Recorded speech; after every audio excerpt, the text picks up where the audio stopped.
Chers toutes et toutes de la communauté chrétienne, bonsoir et bienvenue sur Agapo Presse, le média de l'épouse. Vous êtes dans Une histoire, un témoignage. Je suis votre humble serviteur, le frère Serge Hugat. C'est le Seigneur Jésus-Christ qui déclarait concernant la mort de Lazare: ne t'ai-je pas dit que si tu crois, tu verras la gloire de Dieu? Eh bien, l'on pourrait croire que c'est le fait de l'histoire, pourtant non. Cette portion d'écriture demeure d'actualité aujourd'hui et est même devenue lumière pour beaucoup d'entre nous et nous amène à prendre position pour la parole.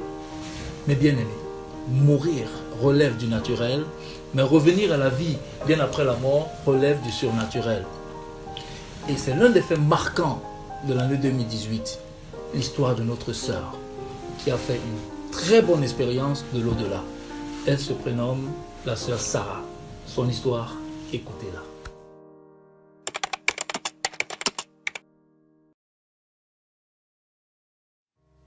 Que le Seigneur vous bénisse.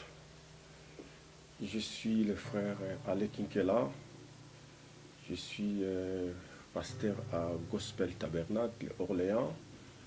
C'est une église qui a été fondée par le pasteur Arthur Mosaka. Nous sommes ici à Paris. Nous voulons juste vous donner un témoignage qui, par la grâce de Dieu, nous espérons que ça va édifier quelqu'un. C'était le 2 novembre, non, disons la nuit du 1er au 2 novembre de l'année 2018. Alors quelque chose est arrivé ici dans notre maison et tout allait bien et subitement la nuit, donc mon épouse Sarah commençait à se plaindre du mal de tête et qu'elle avait très mal, qu'il fallait prier pour elle. Et nous avions prié, mais bon, après j'ai remarqué qu'elle commençait à perdre ou la sensibilité, en fait son bras gauche plutôt, qui commençait à devenir un peu raide et tout. Et du coup, elle avait presque perdu connaissance. J'avais appelé les pompiers, ils sont arrivés et puis on l'amènera à l'hôpital.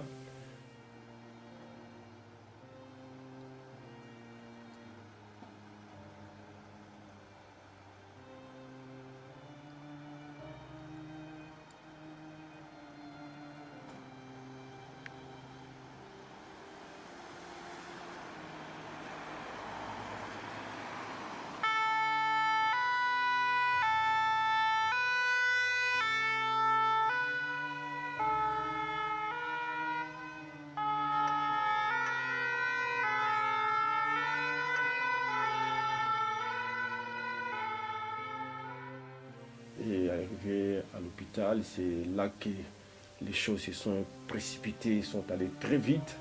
Alors je vous laisse elle-même, elle va vous parler de son témoignage, de tout ce qui est arrivé. Et puis bon, je vais essayer d'intervenir de temps en temps. Sinon, que le Seigneur vous bénisse. Je vous passe la sœur Sarah.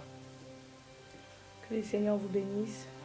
Comme vient de le dire mon mari, nous sommes là pour vous donner notre témoignage, précisément le témoignage qui s'est passé avec moi pour ce que Dieu a fait pour moi. Je crois que vous avez entendu, chacun a entendu un morceau par-ci, un morceau par-là, et nous avons pensé que le donner en entier aiderait quelqu'un dans sa marche spirituelle et pour glorifier aussi le Seigneur pour ce qu'il a fait, parce qu'il est vivant. Tout s'est passé, ça a commencé le 1er, comme l'a dit mon mari, la nuit du 1er au 2 novembre. Je me sentais un peu fatiguée, mais pas grand-chose, hein. Enfin, fatiguée peut-être parce que j'avais beaucoup bougé, je bouge beaucoup, je travaille beaucoup, mais je n'étais pas malade, je ne souffrais pas vraiment. J'étais bien parce que toute la journée, j'ai eu à aller à gauche, à droite. Mais c'est la nuit que tout s'est passé, quelque chose, j'ai commencé à sentir des douleurs dans la tête et une douleur qui ne s'arrêtait plus, qui continuait, qui continuait en croissant. Et c'est arrivé au point où je n'arrivais plus à me contrôler. J'ai senti que je perdais la force et tout ça. Et c'est allé très très vite au point que mon mari a appelé des ambulances qui sont arrivées. Donc, tout ça, les pompiers, tout ça, je ne sais pas vraiment. Donc, je raconte maintenant ce qu'il m'a raconté, tout ce qui s'est passé après, parce que j'avais perdu connaissance.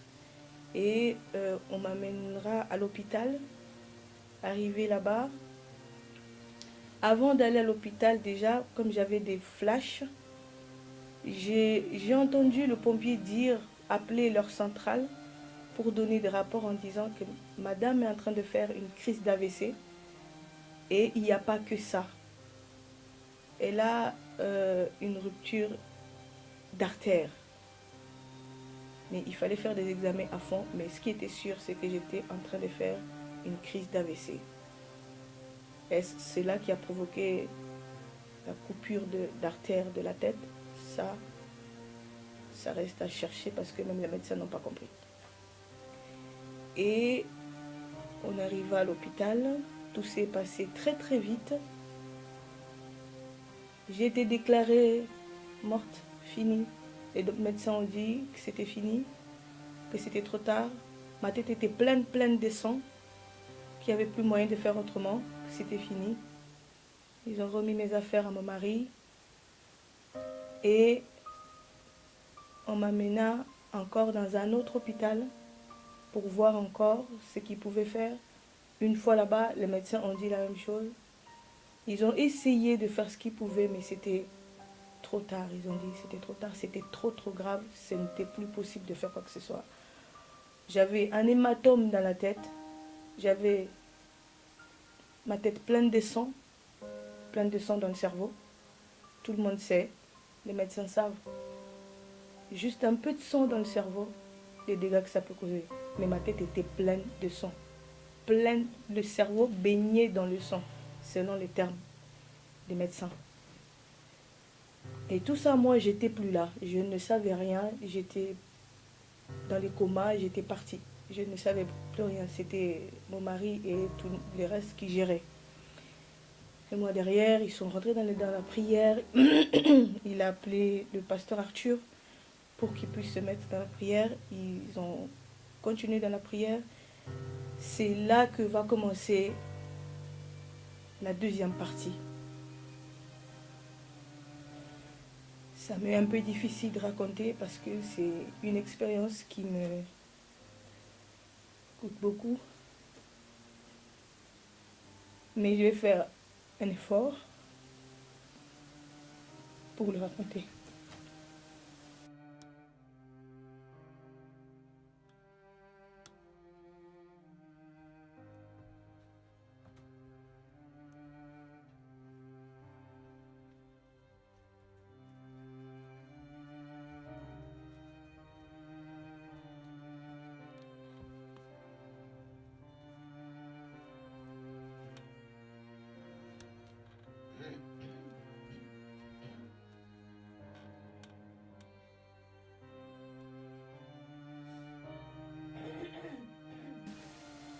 Ce que moi j'avais remarqué, tout ce qui s'est passé après que j'ai raconté là, je ne savais pas. Mais ce que moi j'ai vu, c'était que je me suis retrouvée, j'ai vu que j'ai quitté mon corps. Je suis sortie de mon corps et j'ai vu que j'étais couchée sur une civière. Et en sortant de mon corps, comme j'étais allongée, je suis sortie de ce côté-ci. Et comme si j'avais roulé et je suis sortie. Mais je ne suis pas tombée, je suis restée suspendue. Et je me suis dit, mais qu'est-ce qui se passe? Quand j'ai tourné pour voir, je me suis vue allongée sur la civière. Et j'ai commencé à me poser des questions. Seigneur, qu'est-ce qui se passe? Ça c'est quoi? Est-ce que ça y est, c'est fini? Et je me suis relevée et je ne touchais pas le sol. J'étais suspendue et je me posais des questions et j'ai prié, j'ai crié Seigneur au secours, Seigneur. Et c'est à ce moment-là que j'ai senti dans mon cœur une voix me parler, me dire Ne crains pas. Relève ta tête. Regarde la lumière qui se trouve à ta droite. C'était une voix vraiment audible, une voix forte. Et ça m'a redonné courage. J'ai relevé la tête vers mon côté droit. C'est là que j'ai aperçu cette lumière. Un nuage blanc qui derrière, et il y avait une lumière, une forte lumière, mais qui ne faisait pas mal. Elle était trop belle, cette lumière. Et quand j'ai relevé la tête, elle m'a rempli, je sentais qu'elle me remplissait d'amour et de paix et d'assurance. Et je me sentais bien. Je dis, mais... Et au moment où je me suis dit, mais comment ça se fait que... Mais elle vient d'où cette lumière? Elle était grande, elle était magnifique. Je manque de mots pour vous expliquer comment elle était, cette lumière. Et j'ai senti que je commençais à monter et c'était la lumière qui m'a tiré vers elle. Et je suis sortie de la pièce où j'étais allongée. Je me suis vue allongée, je suis sortie de la pièce. Et en sortant de cette pièce, de cette salle où j'étais, je suis sortie de la salle et je suis passée par... J'ai vu qu'il y avait une couloir et il y avait une porte centrale, au fait, baie vitrée comme ça. Et la lumière, elle était là, au fait, elle n'avait pas d'obstacle, au fait. Et elle m'a tirée et je suis sortie par ce baie vitré là. C'est là que j'ai su que j'étais à l'hôpital parce que en sortant, j'ai regardé en arrière et j'ai vu que c'était l'hôpital Kremlin. J'ai vu le nom Kremlin-Bicêtre. J'ai dit waouh, donc je suis à l'hôpital. Et j'ai vu l'ensemble des bâtiments et la lumière elle continue à me tirer. Et j'étais tellement bien. J'avais plus mal, c'était beau. Et c'est là qu'a commencé mon voyage. Je ne marchais pas. J'étais comme si je volais, on dirait je flottais. Et en partant, j'ai regardé, j'arrêtais pas de regarder pour voir qu'est-ce qui se passait. Et la voix continuait à me dire, regarde la lumière qui se trouve à ta droite. Regarde la lumière qui se trouve à ta droite.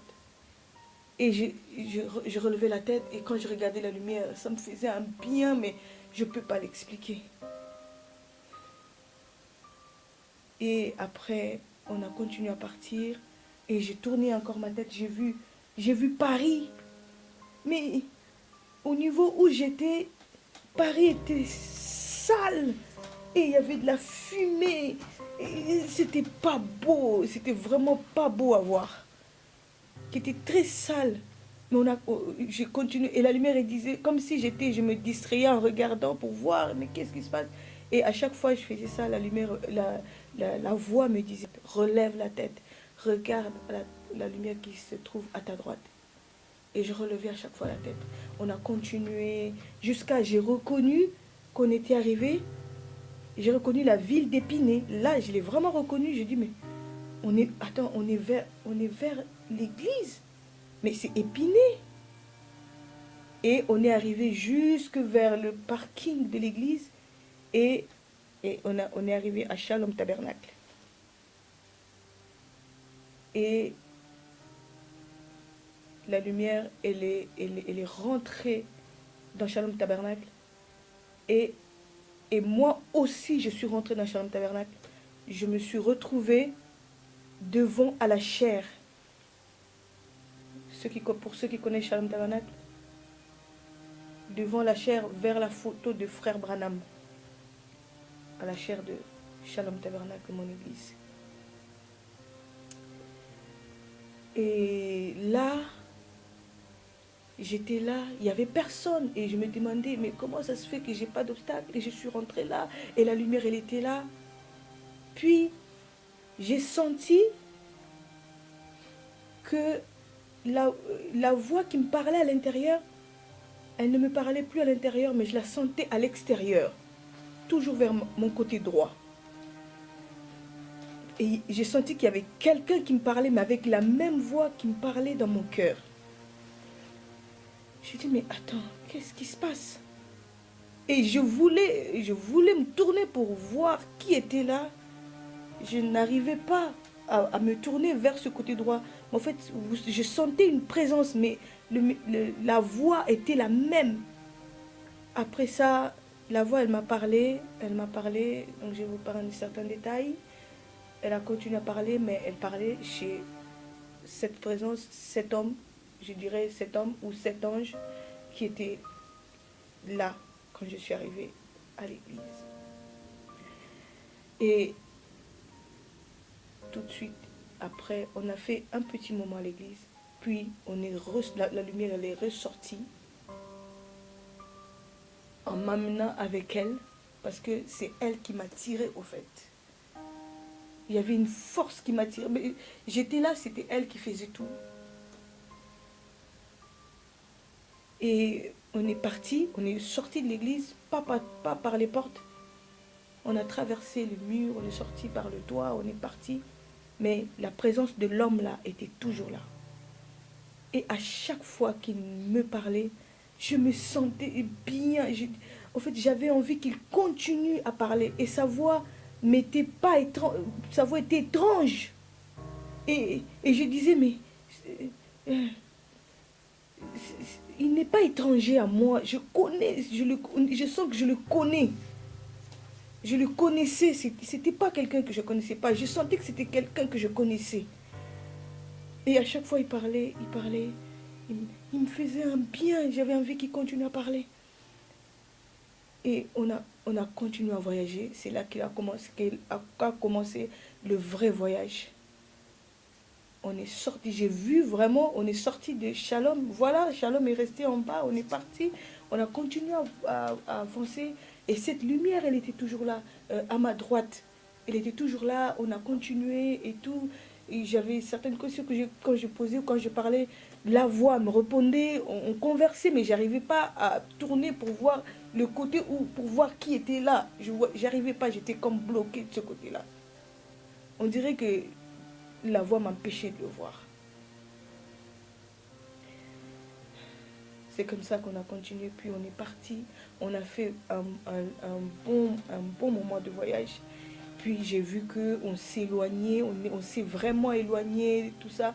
On a quitté l'atmosphère, on est parti. Mais les routes qu'on avait prises, franchement, si il n'y avait pas la lumière ou la voix, personne ne peut aller par là et rester et connaître la voie, quoi, connaître la route ou rester en vie, ou je ne sais pas, mais vraiment il faut que tu sois conduit par là.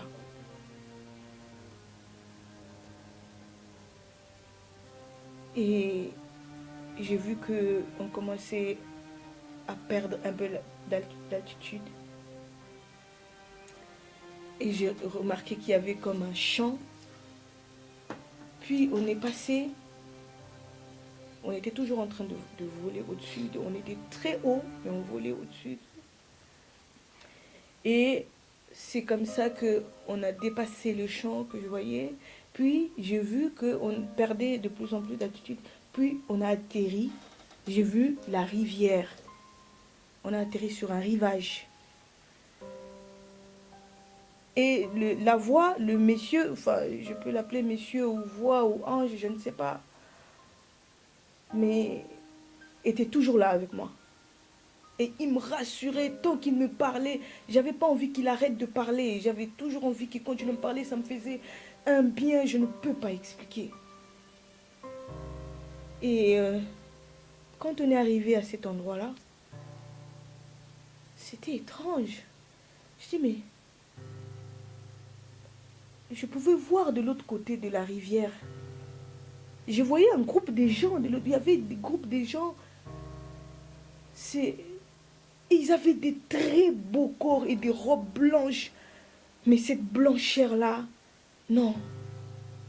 Mon vocabulaire est vraiment pauvre pour expliquer tout ça. Ils étaient beaux, mais ils n'avaient pas le même corps que moi. je me souviens avoir regardé mon bras et refixé les yeux de l'autre côté. Et à ce moment-là, j'ai cru voir, je dis, mais c'est ma mère. J'ai vu ma mère. Ma mère est morte depuis 2007.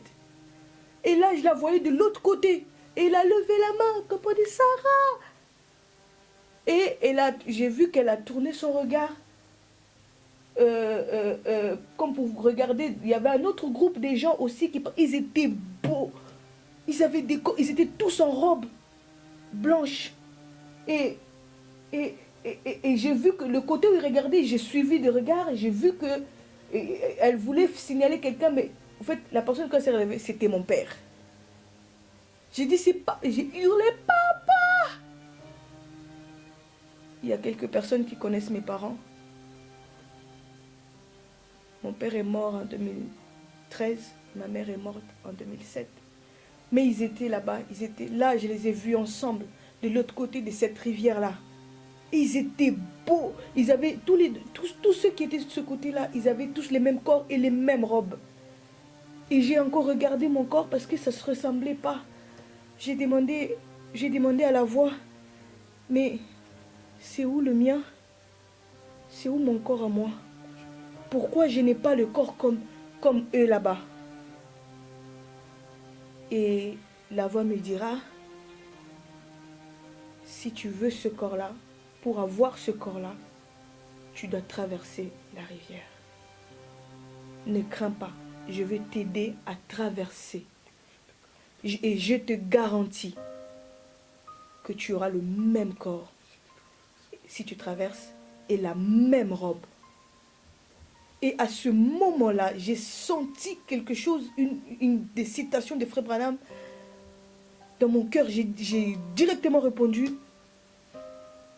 j'ai dit nous, Frère Branham nous a enseigné que traverser la rivière, c'est la mort.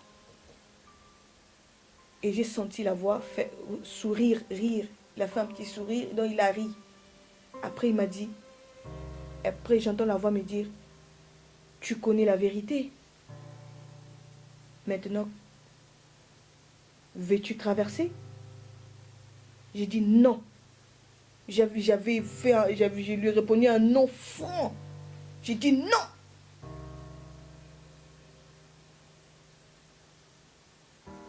Et il m'a dit, ok, alors retourne d'où tu viens. Et pendant ce temps, on était là sur le rivage, je voyais des gens qui traversaient. Les gens nous passaient là, passaient devant, rentraient sur la rivière, passaient sur la rivière, arrivaient au milieu, leur corps changeait.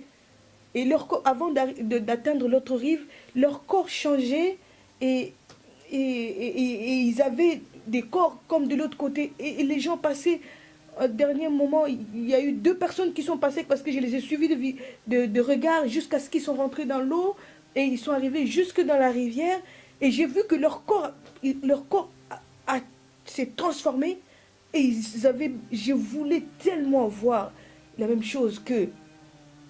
Mais la condition, c'était qu'il fallait que je traverse. Et moi, j'ai dit non. Et quand la voix m'a dit de retourner d'où je venais, je vous épargne certains détails, comme je l'ai dit tout à l'heure. J'ai senti une force me tirer vers l'arrière, comme pour me ramener. Mais pendant ce temps-là, juste le temps, pour revenir encore un petit peu, avant qu'il me dise que je lui dise non, je lui ai dit non, et il m'a dit, il faut que alors dans ce cas, il faut que tu rentres d'où tu viens. J'ai entendu la voix de mon mari m'appeler et hurler, Sarah, reviens dans ce corps. Au nom de Jésus, reviens dans ce corps. Sarah, reviens. Je suis là. Tu dois revenir. Reviens. Et du coup, avec le non que j'avais dit et tout, et lui m'a dit, retourne d'où tu viens. Et la force s'est mise à me tirer. Mais parce que moi, je ne voulais pas partir tout de suite. Je voulais rester un peu là parce que l'endroit était tellement magnifique et je me sentais bien avec cette lumière. Et lui qui me parlait et j'étais trop bien. J'étais mieux que quand j'étais ici, de l'autre côté, avant le voyage. Mais je ne sais pas comment j'ai senti qu'on m'a tiré, la force elle m'a tiré, je suis revenue, mais très très vite. Quand je suis partie, c'était pas aussi vite que ça. Mais c'était très rapide que j'ai fait le retour. Je suis retournée.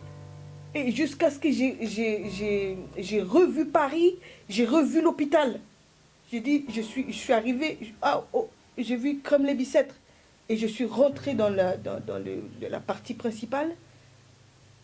Et je suis rentrée dans la pièce où se trouvait mon corps. Et je suis revenue tellement avec... C'était énergique, c'était vraiment très fort. Que à l'arrivée, j'ai trouvé que je suis revenue dans mon corps avec... Mais parce que j'ai trouvé que, à ce moment-là, quand je suis revenue, j'ai trouvé frère Alain penché sur moi en train de prier très fort. Et moi, j'ai cru que j'allais me taper contre lui parce que je suis arrivée comme ça et lui, il était penché sur moi. J'allais me taper. Mais non, mais je suis revenue dans mon corps. Donc, je suis passée à travers et je suis rentrée directement dans mon corps et je voulais l'attraper. Je croyais qu'il me voyait, qu'il m'a vu revenir. Et c'est après que je lui ai posé la question, mais qu'est-ce que tu as remarqué et tout ça que au retour, toi, tu m'as dit que... Ok, donc voilà un peu son expérience. Que le Seigneur vous bénisse. En fait, c'était le soir de ce jour-là, le vendredi 2 novembre. C'était entre 19h ou je ne me rappelle plus, mais c'était le soir en fait. Et nous l'avons trouvé parce qu'il était branché de partout, beaucoup d'appareils. Il était dans la salle de réveil. Et nous sommes entrés parce que j'étais accompagné de son oncle qui est aux États-Unis, qui s'appelle Thierry Mutombo. On est arrivé, bon, nous avions posé la question au médecin. Et le médecin nous a dit que, bon, il est là, ils ont fait tout ce qu'ils pouvaient faire, mais c'est à elle de réagir. Bon, je l'ai appelée Sarah. Elle ne réagissait pas. Sarah ne réagissait pas. Alors j'ai dit à son frère, à son oncle, nous allons prier. On a commencé à prier, à chanter, on a chanté.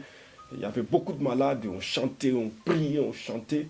Et je l'appelais, mais il ne réagissait pas. Alors je me suis penché, j'étais à son côté gauche ici. Je me suis penché. Alors je disais, Sarah, au nom de Jésus-Christ, relève-toi. Au nom de Jésus-Christ, c'est comme si je lui parlais à l'oreille. Au nom de Jésus-Christ, relève-toi. Au nom de Jésus-Christ, relève-toi. Je suis là. Mais il ne bougeait pas. À peine qu'il avait bougé, comme il était étendu, il avait bougé les deux doigts comme ça. Et c'était tout. Quand je l'appelais, il avait tendance à regarder du côté droit. Mais moi, j'étais de ce côté ici, à son côté gauche. Je l'appelle. Et à peine chercher, c'est comme si elle voyait quelque chose, mais n'arrivait pas. Alors j'ai dit à son oncle, viens de ce côté ici, moi je vais aller là-bas. Et c'est là que nous avions commencé à chanter, prier. Et bon, comme il vous a dit, elle m'a trouvé penché en fait. Et on priait, je l'appelais et tout. Bon, voilà, et puis bon, elle n'avait vraiment pas réagi ces jours-là. Et puis nous sommes partis, c'est les jours suivants, elle est revenue, les samedis. C'est le samedi après-midi que j'ai pu parler ou ouvrir vraiment les yeux ou bouger ou faire un mouvement parce que je me souviens qu'à ce moment-là, on sortait, la première fois quand j'ai parlé, c'était, j'ai vu que quand j'ai ouvert les yeux, vraiment les yeux comme ça, j'ai vu qu'on me tirait, on tirait la civière, qu'on me sortait. Quand j'ai relevé la tête, j'ai vu qu'ils avaient on avait écrit au-dessus bloc opératoire. Et le monsieur qui me tirait, il y avait des gens habillés en blanc, sûrement les docteurs. Et j'ai vu qu'ils se sont éloignés, ils sont sortis et ils ont laissé une seule personne essayer de sortir le lit sur lequel j'étais. Et alors j'ai essayé d'appeler le monsieur, de lui parler. Je lui ai dit « Monsieur ?» Et le monsieur a sursauté parce que pour lui, je ne devais pas bouger, je ne devais pas parler, j'étais pas là. Il a sursauté et j'ai vu qu'il s'est déplacé, il a couru, aller appeler les autres et il est revenu. Et je voulais lui parler, lui dire quelque chose. Mais lui, il gesticulait dans tous les sens, il bougeait, il courait. Et j'ai entendu, il disait aux autres, « Madame parle, madame est là, madame parle. » J'ai dit, mais qu'est-ce qui se passe? Après, il revient et puis je lui dis, je l'appelle encore, je dis, « Messieurs, au fait, je voulais te dire que j'ai faim. Est-ce que tu peux me donner la semoule? » Franchement, excusez-moi, mais je lui ai demandé la semoule. Et voilà. Et tous les médecins sont arrivés en courant. « Madame, vous parlez, madame, vous êtes là » et tout. Donc ils m'ont rebranché les trucs et tout ça. Ils m'ont amené encore dans une autre salle où ils se sont mis à me faire plein d'examens et tout. Et comme j'étais entre deux, donc mais en tout cas parler, revenir, vrai, depuis jeudi que je crois que j'ai fait mon voyage le jeudi, quand j'ai fait la crise et tout le reste. C'est le samedi que j'ai pu parler et le samedi, quand on a permis à mon mari, parce qu'on avait interdit aux gens finalement de rentrer dans la pièce où j'étais, quand on a permis à mon mari de rentrer finalement dans cette salle-là, je lui ai posé la question parce que je voulais voir le pasteur Arthur, je lui ai posé la question, le pasteur est déjà parti. Il m'a dit que le pasteur n'est pas entré, n'est pas venu.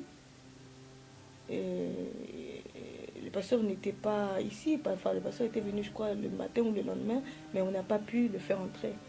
J'ai dit mais non, parce que moi j'avais vu le pasteur dans la pièce où j'étais, il était là et il faisait les 100 pas, puisque dans cette salle-là j'étais seule, j'étais toute seule, il n'y avait que plein d'appareils, comme vous savez, dans une salle de réanimation, qu'est-ce qu'on peut faire? Et je voyais le pasteur faire les 100 pas et il priait, il disait, pas la sœur Sarah Seigneur, pas la sœur Sarah Seigneur, pas la sœur Sarah Seigneur, pas la sœur Sarah. Et mon mari qui me dit que le pasteur n'était pas là. J'ai dit non, il était là et j'étais avec lui, il était ici, dans cette salle. J'ai dit mais je suis la première personne à rentrer dans cette pièce et on ne permet pas à quelqu'un d'autre de rentrer. Donc en fait c'est ça, c'était le 3, le samedi. Donc je suis arrivé, bon, il commençait à peine à parler. Bon, il me posera la question, est-ce que le pasteur était venu ici? J'ai dit oui, il était venu, mais nous étions à l'extérieur, donc on était Moses, donc le mari de Divine, et son oncle Thierry Mutombo, le pasteur et moi, on était à 4. En fait, on ne nous a pas permis d'entrer parce que ça, c'était le vendredi. On était là le vendredi vers 13h ou quelque chose comme ça, si je ne me trompe pas. Mais on ne nous a pas permis d'entrer parce qu'elle était au scanner ou quelque chose comme ça. Julius m'a dit non, le pasteur était arrivé, mais il n'était pas entré. Alors il me dira non, il était ici. Parce que moi, je l'ai vu ici. Il faisait des tours, des 100 pas pour dire que non, pas la sœur Sarah, pas la sœur Sarah, pas la sœur Sarah. Donc, je me rappelle ce jour-là, j'avais reçu un texto de frère Alain Kinkela, le mari de la sœur Sarah. Et quand je me suis réveillé, j'ai trouvé les textos. Et la sœur Sarah avait déjà fait sa crise et je suis allé pour prier, mais je me sentais pas conduit à prier comme d'habitude. Je commençais seulement à faire des 100 pas et à crier au Seigneur, pas la sœur Sarah, pas la sœur Sarah, pas la sœur Sarah. Et puis finalement, je suis allé à l'hôpital. Et quand je suis arrivé à l'hôpital, on n'a pas voulu me faire rentrer parce qu'elle était dans un état... on m'a dit qu'on ne peut pas me faire rentrer. Donc je ne suis pas rentré. Et je suis seulement parti. Et pendant tout ce week-end-là, je disais seulement au Seigneur, pas la sœur Sarah, pas la sœur Sarah. C'est tout ce que j'ai dit. Voilà un peu ce qui s'est passé. Donc nous remercions le Seigneur et de ces miracles que Dieu a fait. Ce que je vais seulement dire aux enfants de Dieu est que la mort ne change pas votre nature. Frère Branham dit, lorsque nous mourrons, nous nous dirigeons vers la lumière. Là, je suis dans la prédication prisonnier de 1963 au mois de juillet. Nous nous dirigeons vers la lumière parce que c'est elle qui nous a conduits quand nous étions ici sur la terre. Nous étions influencés par cette lumière. Il dit, si vous êtes influencé par les ténèbres, lorsque vous mourrez, alors vous vous dirigerez vers les ténèbres.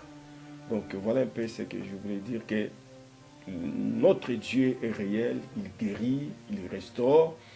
Et voici un témoignage vivant. Dieu a restauré la sœur, il peut parler, il peut bouger, il peut marcher avec du sang plein dans le cerveau. Il y a un monsieur qui avait juste une tache ici du sang dans son cerveau. Aujourd'hui, le monsieur ne parlait pas, le monsieur ne marchait pas, il ne fait rien du tout. Donc, un légume.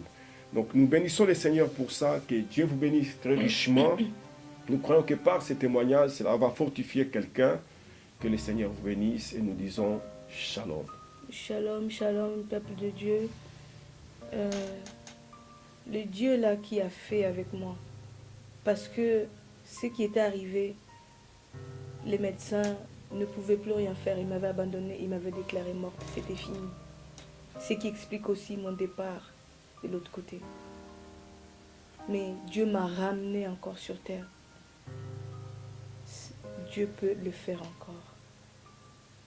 Et il l'a fait. Jusqu'aujourd'hui, ils ne retrouvent rien, ils ne comprennent rien.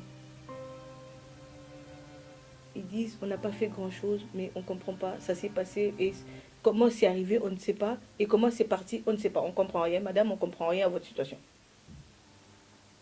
Et je suis revenue comme je suis. C'est Dieu. Et je voulais aussi, par la même occasion, remercier les enfants de Dieu qui ont prié pour moi. Quand ils ont appris, peut-être plus tard, parce que sur le coup, quand ça s'est passé, c'était très grave à ce moment-là. Les gens, beaucoup de personnes n'étaient pas vraiment au courant. Mais les gens ont continué à prier même après. Les frères, les sœurs, que le Seigneur vous bénisse. Je vous remercie de tout cœur. Moi, votre sœur Sarah, je suis là. Et je loue Dieu pour ce qu'il a permis que je puisse faire cette expérience. Et je suis sûre que c'est pour édifier quelqu'un.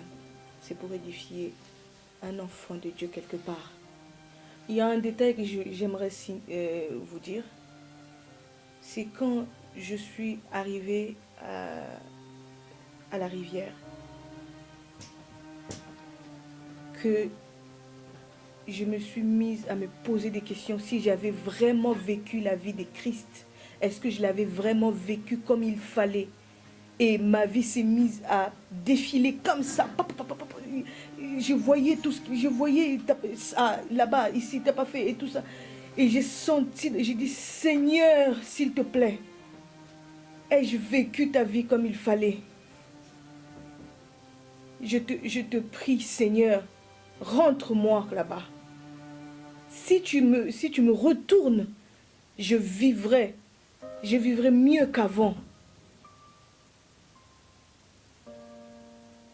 Je te promets, j'ai promis au Seigneur.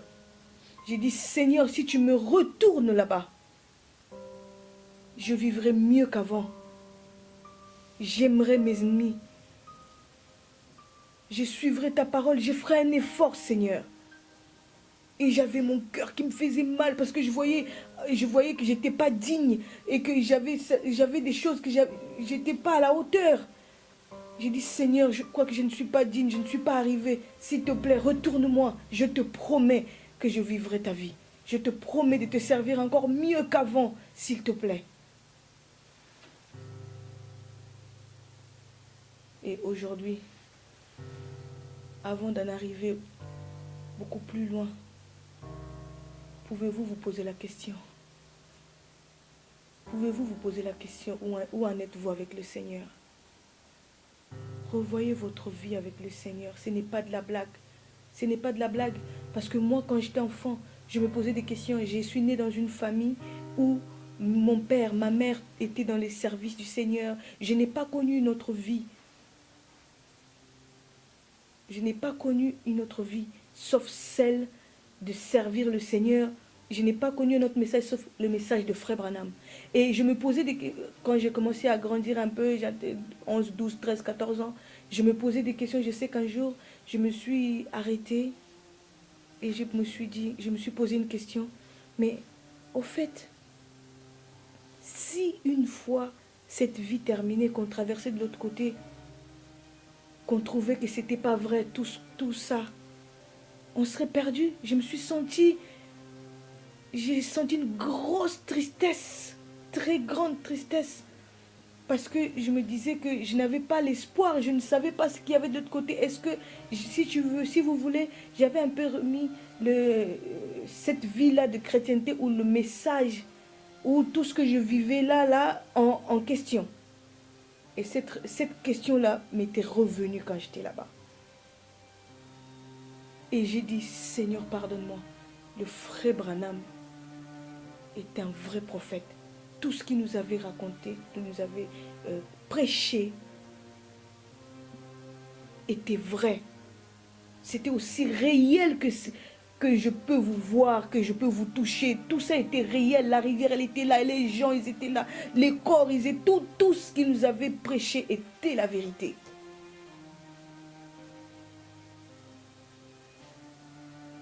Il est plus tard que nous le pensions. Si aujourd'hui la mort ne vient pas, le Seigneur peut venir. Sommes-nous prêts? Sommes-nous prêts pour le rencontrer? Il m'a ramené ici. Sûrement, il n'a pas encore fini avec moi.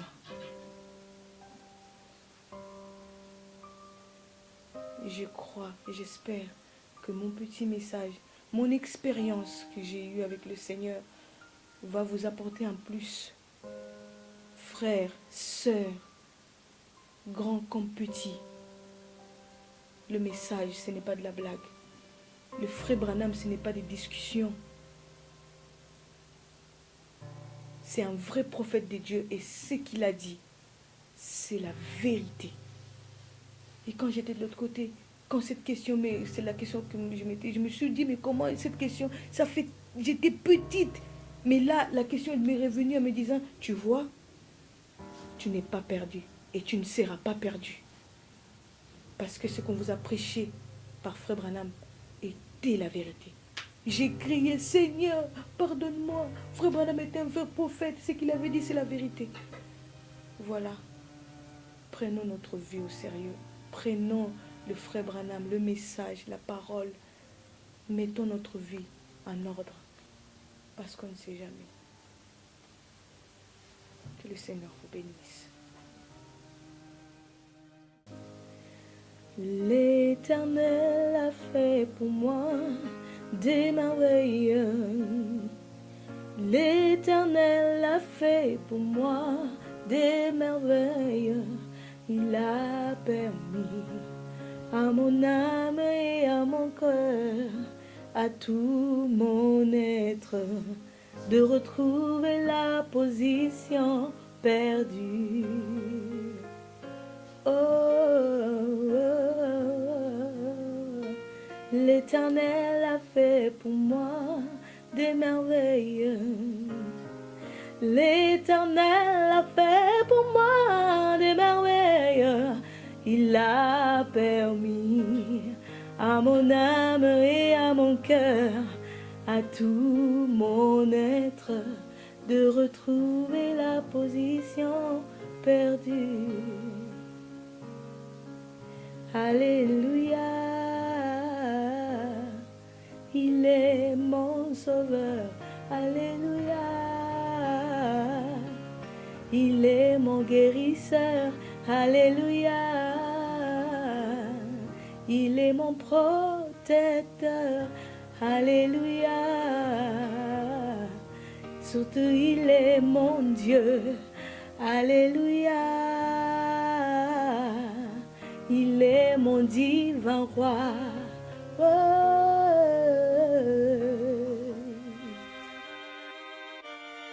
La foi produit les témoignages et les témoignages produisent la foi. Rachetons le temps. Mais bien aimé, il est écrit, si ce n'est pas l'enlèvement, c'est la mort qui frappera à notre porte. Et vous serez seul face à votre destin. Sachez une chose, l'avenir, ça se prépare ici et maintenant. Je suis votre humble frère Serge. Restez connectés sur Agapao Press. Shalom. May someday over on the other shore, as one by one we go down through the valley, may we meet over there where they'll never say goodbye no more. Fais qu'un jour, là-bas sur l'autre rive, car un à un nous traversons la vallée, fais que nous nous retrouvions là-bas où on ne se dira plus jamais adieu. Someday we'll come to the river at the closing of time, when the last thoughts of sorrow is gone. There'll be somebody waiting that'll show us the way. Well, I won't have to cross Jordan alone.